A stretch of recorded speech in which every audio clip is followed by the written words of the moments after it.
ایک طرف آپ لوگوں کی ایک طرف آپ لوگوں کی تنقید ہے کہ آپ کی پارٹی کو ٹارگٹ کیا جا رہا ہے، مگر کیا کہیں نہ کہیں اگلے ہفتے کچھ امید پیدا ہو رہی ہے؟ اسلام آباد ہائی کورٹ میں اگر چیف جسٹس پر آپ کا اعتراض ہے تو ڈویژن بینچ کی طرف سے کچھ ایسی چیزیں سامنے آنا، پھر سپریم کورٹ میں ایک بڑا بیلنس بینچ بنایا گیا ہے، جیسے یحییٰ آفریدی ہیں، جیسے سردار طارق مسعود صاحب ہیں، جیسے عائشہ ملک صاحبہ ہیں، کوئی امید آپ کو پیدا ہو رہی ہے کہ عدالت سے ریلیف مل سکتا ہے؟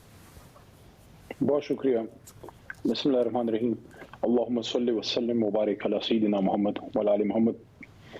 قانون کے ایک طالب علم کے طور پہ شاہ زیب صاحب میں آپ کے سامنے عرض کروں کہ جب قانون کی طالب علمی کے زمانے میں قانونی نظیریں ہمیں پڑھائی جاتی تھیں اور جب عدالتوں میں بھی گئے تو پاکستان کی عدلیہ آج تک مرحوم بھٹو صاحب کے کیس کو جسٹیفائی نہیں کر سکی، اور یہ کوئی قابل فخر بات نہیں تھی جو بھٹو صاحب کے ساتھ ہوا. لیکن اس کے 50 سال بعد اب جو عمران خان صاحب کے ساتھ ہو رہا ہے، اب نہ مارشل لا ہے، نہ ڈکٹیٹرشپ ہے، ایک جمہوری سسٹم ہے، جیسا بھی ہے، بہرحال ایک آئین اپنی جگہ پہ موجود ہے. جس طرح جیل ٹرائل ہو رہا ہے شاہ زیب صاحب، یہ ایز اے پاکستانی ہم سب کے لیے سوالیہ نشان ہے کہ ایک شخص ہمارا وزیر اعظم رہا، اس پہ جو بھی چیزیں ہیں ان کو آپ اوپن ٹرائل دیں، ڈیو پروسیس دیں، آرٹیکل 10A کے تحت جو بھی آئین کی شقیں ہیں اس کے مطابق ان کو، وہ جو کہتے ہیں نا کہ انصاف نہ صرف ہو بلکہ ہوتا ہوا نظر آئے، justice must not only be done but must be seen to be done. تو ابھی تک جس طرح خان صاحب کے ساتھ جیل ٹرائل میں ہوا ہے کہ ایک جس طرح نیورنبرگ ٹرائلز ہوتے تھے یا جس طرح صدام حسین صاحب کا ہوا کہ خاموشی سے ہو رہا ہے، ان کے وکلاء بھی پراپر ان کو اجازت نہیں مل رہی، پھر ابھی خدا خدا کر کے فیملی ممبرز، ہم ان کے پولیٹیکل ساتھی ہیں. دیکھیں کچھ خون کا رشتہ ہوتا ہے، کچھ نظریے کا، ان کا نظریاتی رشتہ جس کی وجہ سے آج وہ جیل میں ہیں. عمران خان صاحب اس وجہ سے جیل میں نہیں ہے کہ وہ عمران خان کرکٹر ہیں یا وہ عمران خان فلنتھراپسٹ ہیں، وہ اس لیے جیل میں ہے کہ عمران خان چیئرمین تحریک انصاف ہیں. تو تحریک انصاف کی کور کمیٹی یا پولیٹیکل کمیٹی کے ممبرز علی محمد یا ہمارے اور جو دوست ہیں، کسی کو ابھی تک اجازت نہیں مل سکی ملنے کی. تو یہ ساری چیزیں سوالیہ نشان اٹھاتی ہیں. تو ایک طرف اگر ہمیں ریزرویشن ہے تو آپ نے صحیح نشاندہی کی کہ ڈویژن بینچ سے ایک امید بھی ہو چلی ہے. اور میں بسط احترام عرض کروں گا چیف جسٹس عامر فاروق صاحب کی گوش گزار کہ آپ ہمارے لیے قابل احترام ہیں، آپ ہماری ایک بہت بڑی عدالت کے چیف جسٹس ہیں. لیکن یہ ایک آئینی پرنسپل ہے، قانونی پرنسپل ہے کہ جب کوئی بھی شخص آپ پہ عدم اعتماد کا اظہار کر دے، آپ ریکیوز کرتے ہیں. یہ ایک آنریبل طریقہ ہے، آپ سائٹ پہ ہو جائیں، اور بہت سے اور آنریبل ججز ہیں، لیٹ دیم. اور یہ آئینی ایک حق ہے جو محترم عمران خان صاحب یا بشرا بی استعمال کر رہے ہیں. اور پھر مجھے یہ بتائے گا کہ جب کہیں نہ کہیں امید بھی پیدا ہو رہی ہے تو دوسری طرف اب نظر آ رہا ہے کہ باقی جماعتیں تیزی سے آگے بڑھ رہی ہیں، اپنی سیاسی کیمپین کر رہی ہیں. آپ کا بنیادی اعتراض ہے کہ آپ کو کیمپین نہیں کرنے دی جا رہی ہے. کوئی متبادل اسٹریٹجی ہے آپ کے پاس کہ جب آپ کے چیئرمین، آپ کے وائس چیئرمین دونوں اگر جیل میں ہیں، وہ نہیں باہر آ پاتے ہیں، تو کس طریقے سے کیمپین چلائی جائے گی؟ کوئی اسٹریٹجی ڈیزائن کر رہے ہیں؟ دیکھیں اسٹریٹجی ہماری کور کمیٹی کی میٹنگز بھی ہوتی ہیں، کچھ ہمارے ورکر کنونشن سٹارٹ ہوئے ہیں، بہت سو پہ تو پرچے کٹے ہیں. آج چرسدے میں ہوا ہے وہ اچھا شکر الحمدللہ خیریت سے ہو گیا. لیکن آپ نے دیکھا کہ میاں صاحب کا جب وہ ایک جلسہ ہو رہا تھا، اس کے لیے جتنی تگ و دو کی گئی، جو حکومت نے تگ و دو کی، جس طرح ان کو حکومتی اسٹیٹ ویلکم دیا گیا، وردی میں لوگ ان کو سلوٹیں مار رہے ہیں. ٹھیک ہے، ان کو وزیر اعظم بننے دیں، پھر دیں ان کو سلوٹیں جو آپ نے کرنا ہے. لیکن وہ اس وقت ایک مفرور تھے یا ایک مجرم تھے، اس طرح چلے کر لیں.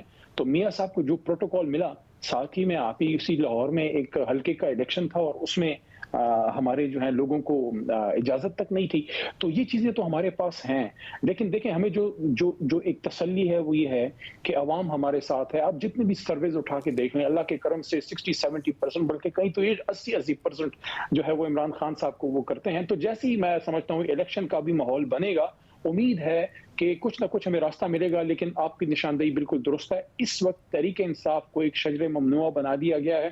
ANP جلسہ کرے تو ٹھیک، نون کرے تو ٹھیک، پیپلز پارٹی کرے تو ٹھیک، مولانا صاحب کریں تو ٹھیک. کیا ہم تل ابیب سے ہیں؟ کیا ہم بنی اسرائیل سے ہیں؟ کیا ہم پاکستانی نہیں ہیں؟ کیا ہمارا ورکر پاکستانی نہیں ہے؟ اور پھر ایسی صورتحال میں جیسے آپ ظاہر خیبر پختونخوا میں تو ویسے ہی تحریک انصاف بہت پاپولر رہی ہے، آپ کا دعویٰ ہے کہ پورے پاکستان میں بہت پاپولر. اگر تحریک انصاف ہی کی میں مثال لوں، بہت سارے رہنما روپوش ہیں، آپ کو خود کو بہت زیادہ بھگتنا پڑا. ایک کیس میں آپ کی رہائی ہوتی تھی، دوسرے میں گرفتار کر لیا جاتا تھا. اب آپ ظاہر ہے اس وقت اپنے گھر پر موجود ہیں. آپ کو لگ رہا ہے کہ جو روپوش ہیں وہ فائل کر سکیں گے اپنے پیپرز؟ اگر کیمپین نہ بھی کر سکیں تو کم از کم کنٹیسٹ کر سکیں گے الیکشن؟ دیکھیں شاہ زیب بھائی، جہاں تک کمپین کا تعلق ہے نا، میں آپ کو ایک چیز بتا دوں، ہماری کمپین 9 اپریل کی رات ہو گئی. مجھے نہیں پتا تھا اس دن، اس رات جب مجھ ناچیز سے اللہ نے وہ باتیں کرائیں، اور کل جو دنیا نکلی، اور اس رات جب عمران خان صاحب اپنی ایک ڈائری اٹھا کے نکلے نا اکیلے اور اپنے گھر چلے گئے، وہ کمپین اس رات ہو گئی تھی. لیکن بہرحال آپ نے عوام کے پاس جانا ہوتا ہے، آپ کے کینڈیڈیٹس نے جانا ہوتا ہے، وہ ایک آپ کا ایک آئینی حق ہے. تو یہ کیسے ہو سکتا ہے کہ ایک جماعت جس کے 60-70% اس کے لوگ ہیں اور وہ قومی جماعت ہے، اس وقت آپ مجھے بتائیں اس وقت ملک میں قومی جماعتیں رہ کتنی گئی ہیں؟ ایک تحریک انصاف ہے، پیپل پارٹی سندھ میں محدود ہو گئی ہے میاں صاحب، اپر پنجاب میں، سدرن پنجاب میں بھی نہیں ہے.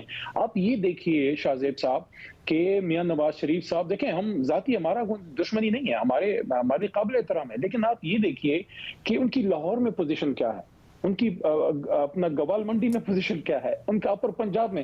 آپ جا کے کوئٹے میں جو ہے وہاں معاہدے کر رہے ہیں، یا اپنا باپ پارٹی کو نون میں آپ نچوڑ رہے ہیں، ان کو لے کے آ رہے ہیں. آپ لاہور کی تو خبر لیں تھوڑا سا تو اور علی محمد صاحب اس میں ذرا جو انہیں جب چیلنج آئے گا وہ بھی بڑا لازمی ہے نا کہ اگر ان کی پوزیشن کمزور ہے تو ان کے سامنے چیلنج بھی ہو. میں یہی جاننا چاہ رہا ہوں کہ اب وہ اگر پنجاب میں الیکٹیبلز کی طرف جانے کی ان کی خبریں ہیں، آپ کی پارٹی کس طریقے سے لوگوں کو اپنی طرف لے کے آئے گی؟ اگر پاپولر ہے بھی تو انہیں یہ یقین دلائے کہ جی آپ اگر ہماری طرف آئیں گے، ہم سے ٹکٹ لیں گے تو الیکشن بھی لڑ پائیں گے اور الیکشن ہو رہا ہوگا. اس کا کیسے یقین دہانی کرائیں گے؟ کیا اسٹریٹجی بنا رہے ہیں اس حوالے سے، یا کم از کم کوئی رابطے کرنے کی کوشش کر رہے ہیں؟ کیونکہ آپ نے صدر مملکت سے ہمارے پچھلے پروگرام میں کہا تھا آپ کو امید ہے، انہوں نے خط لکھا تھا کیئر ٹیکر گورنمنٹ نے جواب دے دیا کہ جی صدر کو کسی سیاسی جماعت کو نہیں ریپرزینٹ کرنا چاہیے. کیا ہوگا؟ دیکھیں مشکلات کا ہمیں سامنا ہے، لیکن ہم نے اپنی ہوم ورک اب تک کر لیا ہے. جن لوگوں کو ہم نے ٹکٹیں دینی ہے، ظاہر ہے ابھی اس کو ہم پبلک شاید نہ کریں، لیکن اس کے بہت سے فیصلے ہو گئے ہوئے ہیں. جہاں کسی کو مسئلہ ہوگا سیکنڈ تھرڈ آپشن پہ بھی جایا جائے گا. وکلاء کے پینل بھی جو ہیں وہ ریڈی ہیں. کہیں کہیں ہم اپنے ان وکلاء کو جن کی حلقوں میں پریزنس ہے ان کو بھی انشاءاللہ ہم آزمائیں گے. ہم کوشش کریں گے کہ جہاں ہمیں ہماری اچھی سپورٹ ہے، سپورٹ تو ہر جگہ ہے، لیکن شہری علاقوں میں جہاں ذات برادری یا یہ چیزیں بہت زیادہ کاؤنٹ نہیں کرتی، وہاں ہم اچھی پڑھی لکھی جو ہے خواتین کو بھی، جو سیاسی کارکنان ہیں، ان کو بھی ہم اپرچونٹیز دیں. کیونکہ یہ تحریک انصاف ایک ایسی جماعت ہے جو آپ کا ایک نیا ایک اسلامی اور پروگریسو پاکستان کی ایک فیس ہے. ایجوکیٹڈ لوگ، پروفیشنل لوگ اس میں آئے، ملک کو آگے لے کے. یہ ہم کس چکروں میں پڑے ہوئے ہیں؟ اور ایک چیز میں آپ کو بتا دوں، قوم سے آپ نہیں جیت سکتے. آخری جیت پھر قوم کی ہوتی ہے، کیونکہ اللہ جو ہے وہ کہتے ہیں کہ زبان خلق و نقار خدا سمجھو. قوم جس کے ساتھ ہے اس کو آپ دیوار سے نہیں لگا سکتے، لیکن یہ سسٹم مزید جو ہے مزید کمزوری کی طرف جائے گا. اس لیے ہم بار بار یہ کہتے ہیں کہ الیکشن ہونے دیں، صاف شفاف الیکشن ہونے دیں. کسی بھی جماعت کو آپ سائیڈ لائن نہ کریں، نہ کسی کو ایکسٹرا فیور چاہیے. آپ ایک لیول پلینگ فیلڈ دیں. Let the people of Pakistan decide. پاکستانی اس قوم کے جو ہے امین ہیں، پاکستانی اس قوم کے مالک ہیں، وہ اپنے گھر کے لیے بہترین فیصلہ کر سکتے ہیں. بہت شکریہ علی محمد خان.